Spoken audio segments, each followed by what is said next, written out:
কিন্তু আমার বন্ধুরা কোথায় গেল? এই সময় পাশে কেউ নেই। আপনার বন্ধুরা প্যান্ডেলে বসে মাংসের হাত চিবোচ্ছে। আর কথা না বাড়িয়ে সিঁদুর পরে যাবো আমার জীবন। বলো, যদি তো হিজাব দেবো তরস্তু হিজাব দেবো।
আমি জানতে চাই তুমি কি এবার আমাকে পথে বসাবে?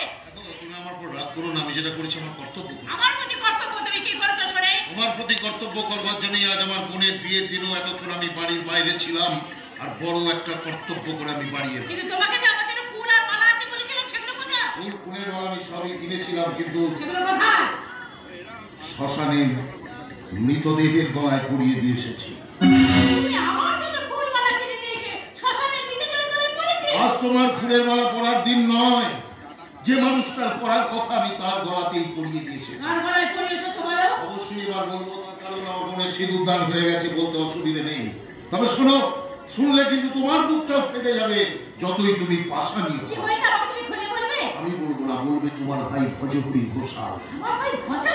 সে কি করবে? সে কোথায়? দিদি রে, ও দিদি চলে গেল। বাবা আমাদের ছেড়ে চলে গেল রে দিদি। বাবা নেই রে দিদি। হঠাৎ স্ট্রোক হয়ে বাবা এই পৃথিবী থেকে বিদায় নিল। কেন না শান্তি, বাবা মা চিরকাল কারো থাকে না। এবার তুমি বলো, আমি ঠিক মানুষের গলায় ফুলের মালাটা পরিয়ে দিয়ে এসেছি তো? আমি কোনো ভুল কাজ করিনি তো? কেন তোমার জন্য ফুল আর ফুলের মালা আনিনি নিশ্চয়ই তুমি বুঝতে পারছো। জামাইবাবুর কোনো দোষ নেই রে দিদি। জামাইবাবু ছিল বলেই তো বাবার মরদেহটা পোস্টমর্টম করে কাটাছেড়া করা হয়নি। বল ভাই বল, বাবার কি হয়েছিল বল? হঠাৎ বাবার বুকে এখানে যন্ত্রণা শুরু হলো।